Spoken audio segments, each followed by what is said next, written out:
It's a beautiful day outside. I'm staring out my office window right now, and it's so sunny, and I wish I was outside, but I'm with you folks today, so you're going to be with me too.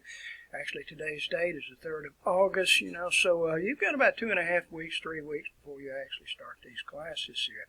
Now, last time we were together, we were talking about a number of things, as we always talk about a number of things there, to include the Hebrew religion. We also talked about the New Babylonians, talked about the Persians. We actually started into the Greeks for a little bit. And I think where we left off, we've been mentioning that of Greek gods. And I went through those that you need to recognize. And I'll just kind of start the lecture today. This is in your textbook here. This is on page 76 in your textbook. And I had to show you this photograph. You can see it yourself here. But in Athens, this is the place which is called the Acropolis. It means like the tip of the mountain or the tip of the point there. What you're looking at the very top here, up here, this is known as the Parthenon. I'll give you the dimensions of that at a later time. But it's like 74 meters in length. It's magnificent. It's falling apart gradually anyway, and I'll give you the reason for that at a later time. When you visit Athens, you can't help but see it. You see it for free. If you want to wander up and go around it, you're going to have to buy a ticket to it, which is a little bit expensive, by the way. But you can walk around about halfway up the hill here and just completely walk around the Parthenon. All right, so anyway, let me get this out of the way here. And before we actually get into today's class, I want to remind you that you have several supplemental readings to take care of. And I often forget to mention these, but you're still responsible for them. But I want you to read through the Spartan Creed. That's part of the Spartan Society and Values. It's a very short article, but kind of tells you a little bit about the toughness or life as a Spartan warrior. And the other one I wish you would read is that of the second Persian invasion of Greece, which we'll talk about today. There's another one here, which is the life of Alexander, which will be probably 2 lectures down the road. And it's a good story, likewise, with that. Please don't forget that you have your included videos, and one we have today, which is on the Greek gods, and then you have one on hoplite soldiers, and one about the Battle of Thermopylae. So anyway, that's interesting videos there. All right, so let's get back on track here. We were talking about Greeks the other day, mentioned to you the Greek gods, and I want you to know that in the Greek society that when a person dies, the person does not go to a heaven, the person goes to the underworld. You're not rewarded for good behavior, you're not punished for bad behavior. It's just you go to the underworld, ruled over by Hades, guarded by Cerberus. Cerberus is the 3-headed dog. You can read more about that if you wish to do so. By the way, I meant to show you this a few minutes ago, and I just interrupt myself again. If you were in the classroom now, I would have this available for you, this book, which is on Greek mythology, and a very, very fascinating book. Tells you all about the Odyssey and the Aeneid and so forth, Trojan War. But anyway, unfortunately, you're not with me, so you'll just have to look at the cover to the book. All right, but nonetheless here, Hades was guarded by Cerberus, the 3-headed dog, and we also have the wife of Hades, Persephone. Okay, so shall we move on a little bit?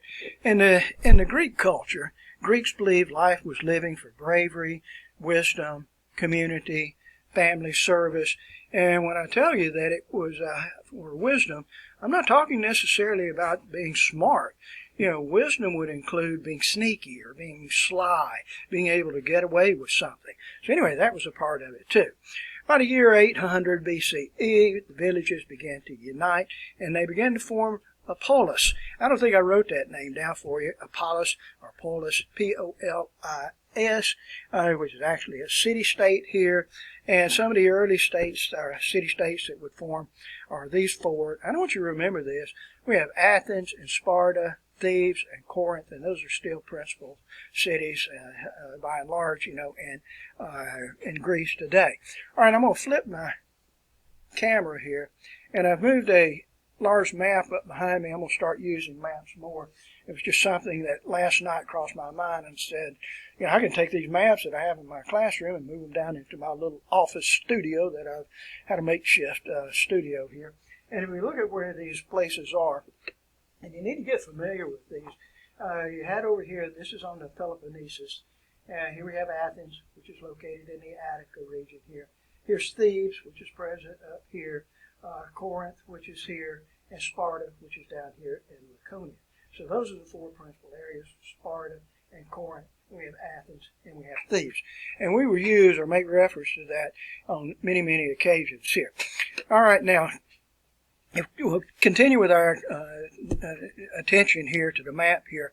The Greeks would also establish several other places, and like Miletus. Now, Miletus is over where Turkey is located today.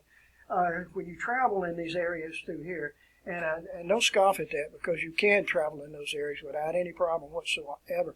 You take a cruise ship. Most of the time, the cruise ship leave either out of Rome or they leave out of Athens.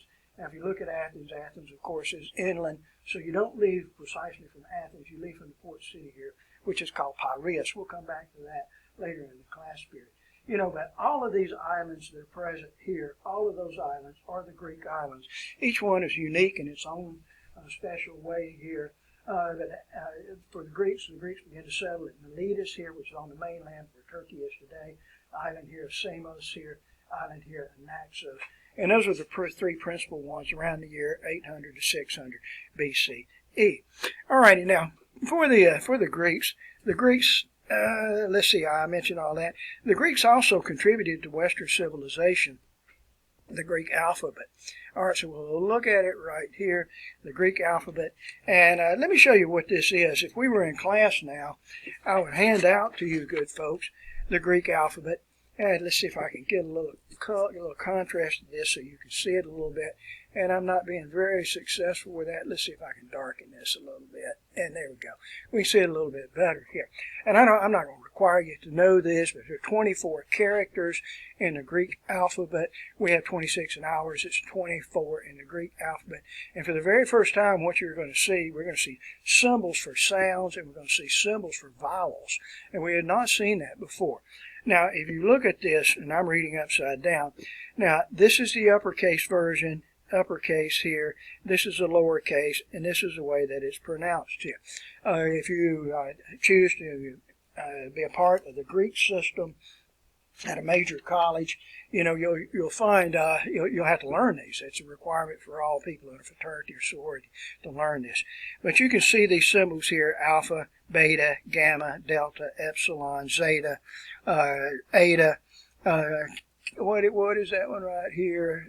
Theta, iota, kappa, lambda, mu, nu, xi, omicron, pi, rho, sigma, tau, upsilon. Let me get it down here. Phi, chi, xi, and of course we always end with omega. We go from the alpha to the omega. Some of you may be in social organizations here at Bevel State. We have one Sigma Kappa Delta, so you can look at the symbols for that, Kappa Alpha Theta, Phi Sigma Kappa. That was a fraternity I was in at the University of Alabama. All right, so anyway, that's the Greek alphabet, a good contribution here by the Greeks. And I want to show you something else here. One of the symbols for Greece, let's see here, I need to get this back off, and I don't know if it'll come up. There it goes. Is a symbol of an owl. Can you recognize the owl? Here's the head of the owl, and we can see the feet, the talons on the owl, which is present here. All right, and that's kind of like the bald eagle is for the United States of America. The owl is a symbol for Athens. And I don't know if you can recognize this. You'd have to look at it very, very closely. I pass this around in my classroom here and let my students take a look at it. But this is alpha. You see the A here, and here's theta, which is here. It looks like an O, but it has a line through it. And then here is epsilon here. So in other words, A-T-E, A-T-E. And so it looks like it's the word eight, but you have to pronounce it, just drag it out a little bit, and instead of saying eight, say Aten, Aten, such as that. So Athens, Athens. All right, anyway, I thought you would appreciate that. A very popular symbol that is present here, too. Okay, so for the Greeks also settled abroad outside of the mainland in southern Italy. Let's see here, in places which is called Posidonia, Croton, Naples, Neapolis is what it was known as. Naples, new city. You have to look at it like Neo, new, Polis, which is city, new city. And of course, Naples today is one of the largest cities Italy, not one of my favorite places. Extremely crowded there, kind of a dirty place too. It's a coastal port town. Alrighty, and anyway, and what I did not mention here, on the island of Sicily, we have Syracuse. Syracuse. That was a Greek settlement. When you go to Syracuse today, or they pronounce it Syracuse, you'll find all sorts of Greek ruins that are present there. You'll find also, likewise, so many Roman ruins that are present there in Sicily, likewise. All right, so anyway, we're going to see a change to take place around the year 650 BCE, and it's a new type of warfare. And it was a type of warfare that we had never seen before. In the past, usually the armies that would be mounted would be cavalry mounted on horseback. And generally it was the nobility, the upper class, that would fight in these wars, would fight in these battles. But now we're going to see a big change to take place. And this is a change in which we're going to move from a cavalry type of warfare, we're going to move to infantry. And we're going to make use of just the common citizens, serve as your soldiers here. And they organize themselves into a phalanx. You'll need to use your text, or you need to use your video, included video, to fully appreciate this. But let me introduce you to a typical Greek soldier. Now, this soldier is a hoplite soldier, and that's what you refer to him as a hoplite soldier. And if we were in classroom together, I would actually bring in a shield that looks just like this and let you see what it looks like. And if we look at this, these are citizen soldiers or farmers by day, but if there's been an encroachment by the Thebans on the Athenian soil, Athenian claimed territory, then these soldiers will be called into action here. If you look at the uniform that they have, they wear a bronze helmet, kind of like a cassis is what it is known as. You try to make this as fierce looking as possible.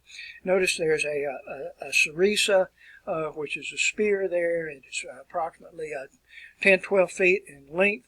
You want to decorate this shield and by painting on it to make it look like it was a dragon or a monster, or worse yet, you put the L on it, Lamba, and that's what you're seeing right here, Lamba. Lacedaemonians. This means that this is a hoplite soldier that is from Sparta. And your most feared opponent there. And it does not show you the lower legs there, but you would have bronze greaves, in other words, shin guards such as that. You can imagine if you're in close combat and you're kicked in the shin and you have to drop your attention, you'll be a dead individual there. I cannot do it justice here in trying to explain to you how these phalanxes work. You'll have to use the included videos to appreciate that very well. But basically what it is, you have 3 or 4 lines of individuals here. We take the old men, put them in the back. They're the most experienced. You take the young guys, put them in the middle, and take your guys that have a little bit of battle experience and put them in front. For the elderly guys in the back, they will have daggers drawn, and they put the daggers, place the point of the dagger right into the backs of the young guys to keep them from running away. All right, and it's just the way these shields work here, the hopla work, that's the shield, the name of the shield, is that you hold these side by side and you overlap the body of the guy that is right next to you. So you're protecting, the guy which is on your left here.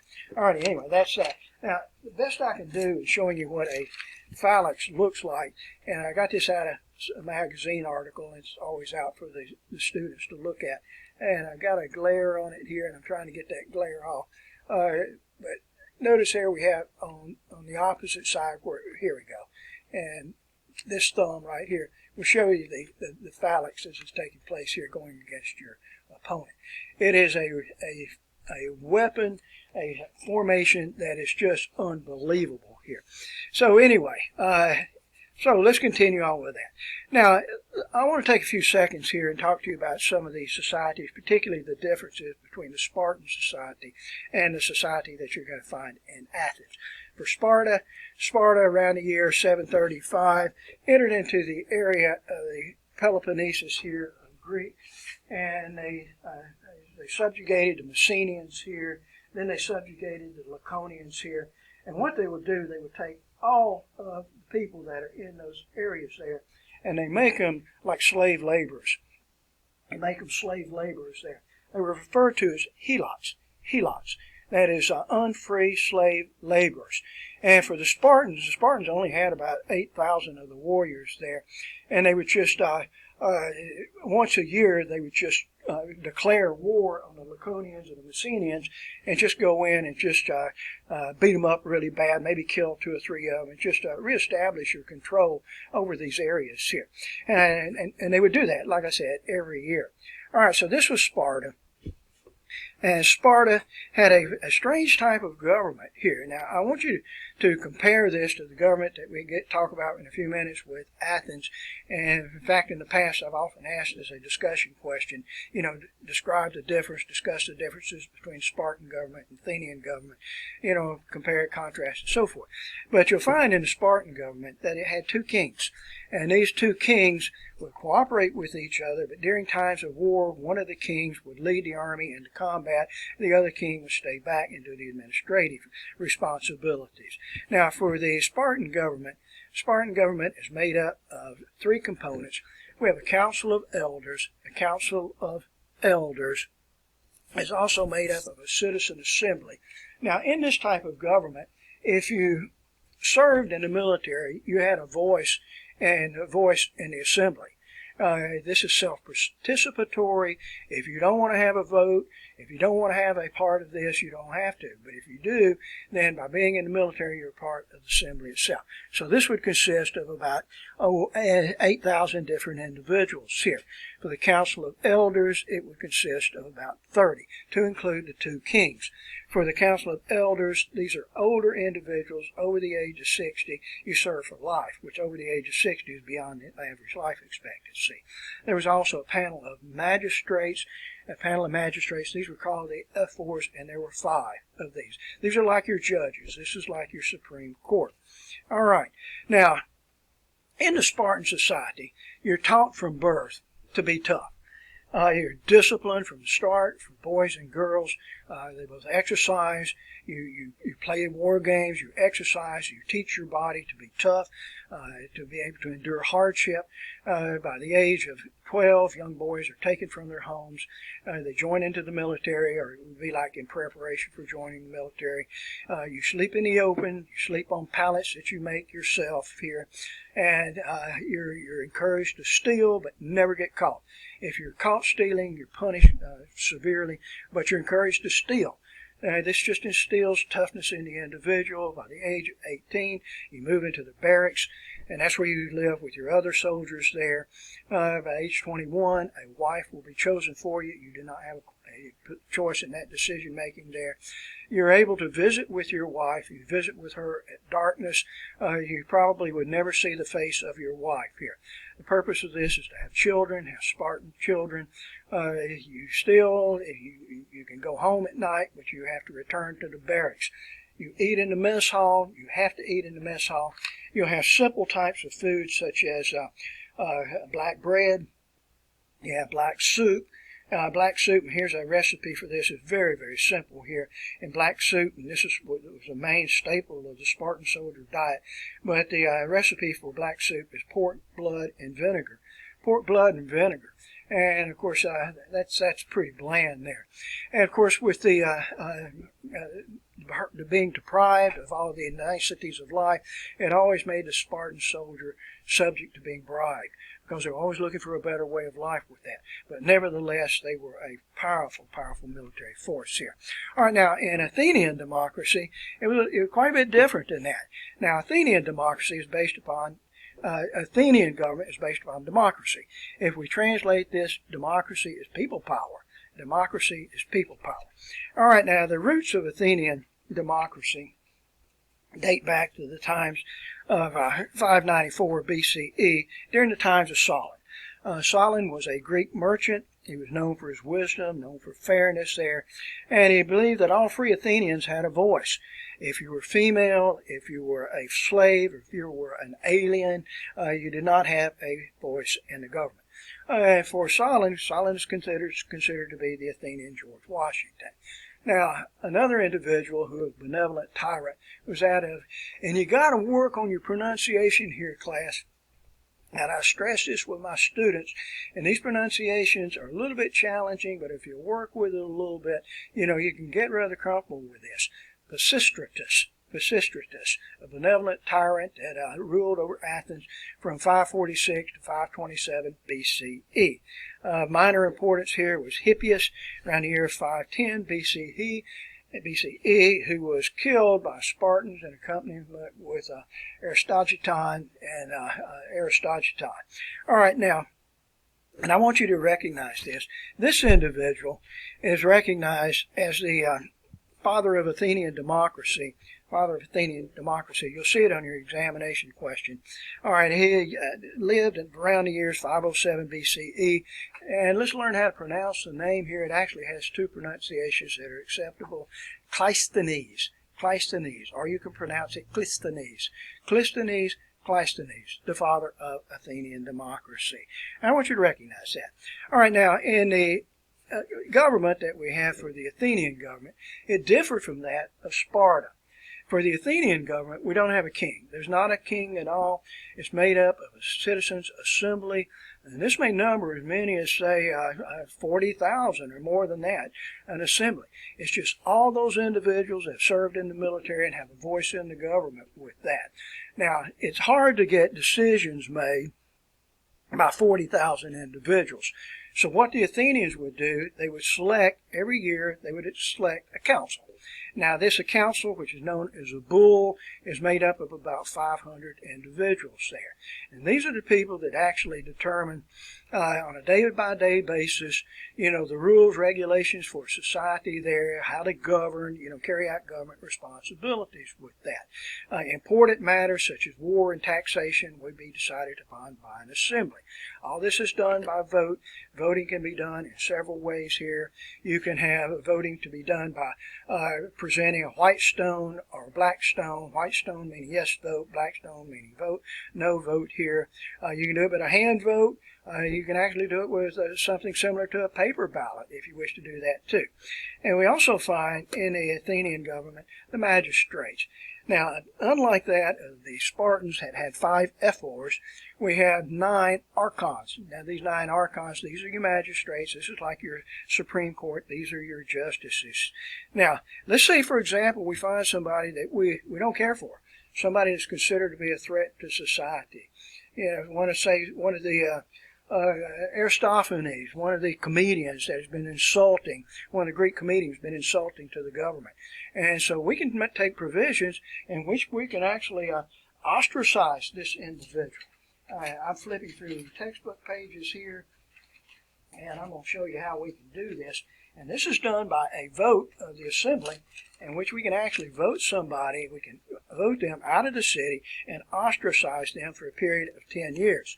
And these are some actual ostracism charge, if you will, and which Themistocles was ostracized out of the Athenian society. All right, so anyway, that's kind of interesting with that. And that'll be one of your examination questions, too, about if you want to forcibly remove by a vote somebody from society, how do you do so? All right, now I want to spend a good bit of time here talking to you about some of the major wars. And we're going to be talking about 2 of these major wars. I hope to get through both of those today. One of the wars is called the Persian War. The Persian War lasts from 490 BCE until 479 BCE. Let me get this over here so we don't have an overlap here. And that's the Persian War, which is actually Greece versus Persia. And we'll get through that today. The other war, which I did not write down, is known as the Peloponnesian War, but we'll get to the Peloponnesian War in just a little bit. All right, so let's talk about the Persian War, and the Persian War which took place from 490 to 479. And during the first parts of the war, you remember who we talked about last time, who was a Persian king, and his name was Darius, or Darius the Great, Darius the First, or Darius if you want to pronounce it that way.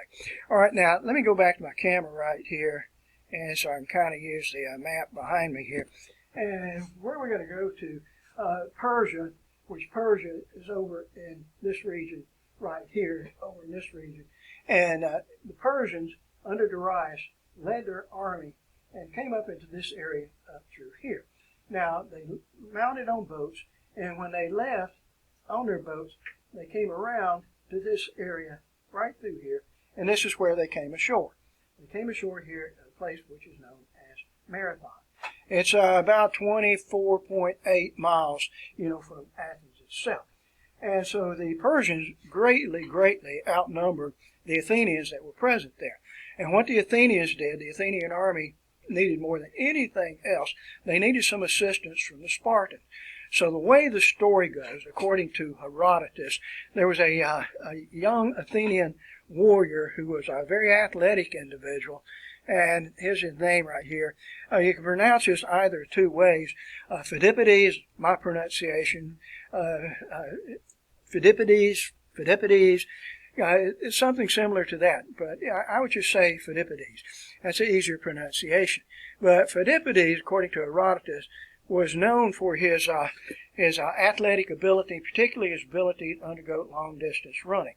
So the way the stories go is that Miltiades, who was the commander of the Athenians present here in Marathon, tasked Phidippides to run for help. And so he ran the 140 miles and ran from Marathon all the way over here and down to Sparta itself, and did this magnificent run in 36 hours, where he presented his case to the kings of Sparta and said, we need assistance badly, and we need it quickly. And the Spartan king said, we would love to help you, but we only fight when it is a full moon. And so it was not a full moon. So Phidippides now had to bear the bad news and was able to retrace his tracks, run that 140 miles back over to Marathon here in 36 hours. And so no Spartan help. So what Miltiades had to do with his Athenian army, and he was greatly outnumbered here, but he had to wait for the Persian army to actually take their cavalry and water the cavalry, take them down to the water and water the horses there. And when they did so, this exposed the Persian flanks, according to Herodotus, and that's when the Athenians attacked. And when they attacked, they rolled up the Persian flanks there and scored a magnificent victory there at Marathon. Then once again, Phidippides was tasked with the mission to run to Athens from Marathon and disclose the news of the victory. So once again, Phidippides will now run from Marathon the 24.8 miles into Athens itself and break the news that victory had been achieved. And when Phidippides did this, according to Herodotus, he entered into the gates of Athens, threw his hands up in the air such as this, and yelled the word Nika. We would pronounce it as Nike, the winged goddess of victory. And according to Herodotus, then Phidippides fell dead from exhaustion here. Now, we're not through with the war here, not through with that part of the war, but it is going to continue here. So let's go back to my map here, and where I want to pick this up now here is this time, a few years later, 480 and 479. Now it's going to be the son of Darius, and the son of Darius. Here we go. Let me shift this over here so you know how to spell this. And the son of Darius is known as Xerxes. Xerxes the warrior. That's what he is known as. So I want to go back to my map here. And Xerxes is going to organize a huge Persian force here. And will actually come down through Thrace, Macedon, and down through this area right through here. This time we do have the Spartans present. And where the Spartans have assembled themselves, they assembled themselves down here, right here in the Ionian Gulf, in a narrow, tight passageway, which is called Thermopylae. All right, so I'm going to shift away from this. Let's go back to the documents camera. All right, now if we translate the word Thermopylae, it translates to mean hot gates. Thermopylae, hot gates. And where the Spartans under King Leonidas had assembled themselves, they were right here. Now, where Xerxes' army is coming in is from the north, such as that. And Xerxes' army outnumbers the Spartans I don't know, 500 to 1, such as that. But the Spartans are taking advantage of this. And so there was a narrow passageway, such as what you're seeing here. And now you can take the Spartan, brave warriors, and put them across the narrow pass.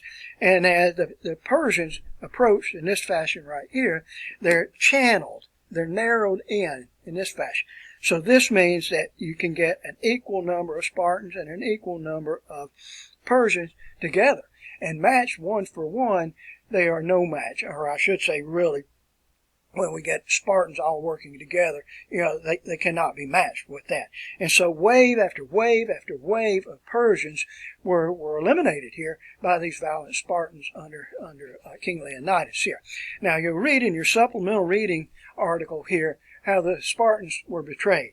But what happened here was that there was a person that, and you can read about in your supplemental reader, where you'll get the name there, Ephialtes was his name, in which he disclosed a secret passageway in which you could travel through the mountains such as this, and you could come into the reverse side, into the rear of the Spartans. And by doing so, they were able to trap the Spartans between 2 different sides right there, and he eliminated them. If you wish to do so, you can actually travel to that area today, Thermopylae. Here's an article here which deals with it, shows the Spartan soldiers there. Spartan soldiers always had long, greasy, red hair. Before they would go into battle, they would comb their hair, do their exercises here, and they would wear these red robes. If you want to watch the movie, the 300, it's a pretty good movie. It's kind of sensationalized, but it's not too bad. All right, so anyway, let's continue on with this. I want to go back to my map here. So with Xerxes continued his movement with his Persian army and actually took Athens itself. And Xerxes the Persians took Athens, and Xerxes actually went out into this region right here, had his throne with him, was overlooking this Gulf of Salamis here. All right, now notice the island here, which is Salamis. It's right off of the Greek, right off of Piraeus, the Greek port, which is present there. All righty, so we're going to see another engagement to take place here. And I apologize for stepping in front of you, but I want to show you something here. And now what this is going to do is going to end up being a naval engagement. Now, what this is here, this is a replica, a recreation of an Athenian trireme. Now, trireme meaning 3. These are 3 rows of oarsmen. 3 rows of oarsmen there. And this was a type of ship that they had. Notice there that we have on the ram, which is present right here, and which was used for ramming the other ships, of the opponent there. All right, so the naval engagement that takes place, let me go back here, and I'm going to flip this back and forth a couple of times real quick. Where the naval engagement takes place is right here at Salamis itself. That's going to be between the Persian Navy and between the Athenian Navy. So I need to go back here, and I tried to sketch this, folks, so you can understand how the Battle of Salamis actually worked. Let's, oops, I moved it out of the way, and I didn't mean to do that. All right, so let's say, for example, here, that this is where Xerxes is. He's over near Athens, near Piraeus, in his throne, and actually watching the battle to take place. All right, now, what I've drawn here, these are Greek ships and Greek triremes, and it did not appear as if there were very many of these. So when the Persian Navy came in like that. They thought that there were only a few triremes of the Athenians, and so they began the attack. But what the Athenians had done, they had hidden the majority of the navy on the other side of this island of Salamis. And when the Persians committed here, then the larger portion of the Athenian navy came in around behind them. So they actually had the Persians boxed in right there, and they ended up sinking all of the Persian ships. So anyway, it was a magnificent victory at the Battle of Salamis, and with this, Xerxes will now withdraw his Persian forces out of Athens and out of Greece. So that's going to bring to a close there this battle here, this war here, which is called the Persian War. All right, so anyway, now the second war is known as the Peloponnesian War, and Peloponnesus, that means the mainland war. Here's how you spell it, 431 to 404 BCE, and the two combatants there are Athens and Sparta. And what actually began this war was Athens began to try to tax the other major cities such as Sparta and Thebes and Corinth. And they were doing this to rebuild a navy and build a larger navy, and Sparta refused to pay the taxes. So war breaks out. War breaks out between these two powers here. Now the Athenian leader was Pericles, not a military leader, but he was like the Athenian governor, so to speak here. Pericles was his name. Now, in the Greek society, women had a secondary role. They were not equal to men. Women had a secondary role. Now, Pericles, in his funeral oration for the play that set forth in Athens in the year 430, Pericles encouraged women to have more children, to show less weakness than is natural to your sex, and to avoid gossip, good or bad. Now, for Persian women married men that were probably double their age. Life expectancy for a Greek female was about, 30 years of age, 35 years of age. For a male, it was about 45 years of age. For women, when you married, your husband was chosen by your father. You did not have a choice in this matter here. Women were more for companionship, to have children. For males had prostitutes, that took care of their physical needs, concubines that would take care of like your grooming needs and that sort of thing with that. Ironically, during the years 500 to 300 BCE, male homosexuality was the preferred sexual relationship by males, of course. The reason for that, if we think about it, makes sense here. Males are superior to females, according to the Greeks there. Love is greater for a male than it is for a female.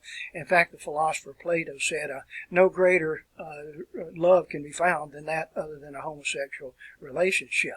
But all of these great Greek Athenian leaders here, Plato, Socrates, Alexander the Great, all of them were homosexuals here. All right. So anyway, today this is a good time for us to stop here, folks.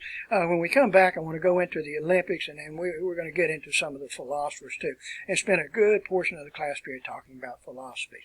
Stay with your material here, folks. I see an examination on the horizon, and I certainly want you to be prepared for your examination, which is coming up in about a week and a half. All right. Thank you for your attendance.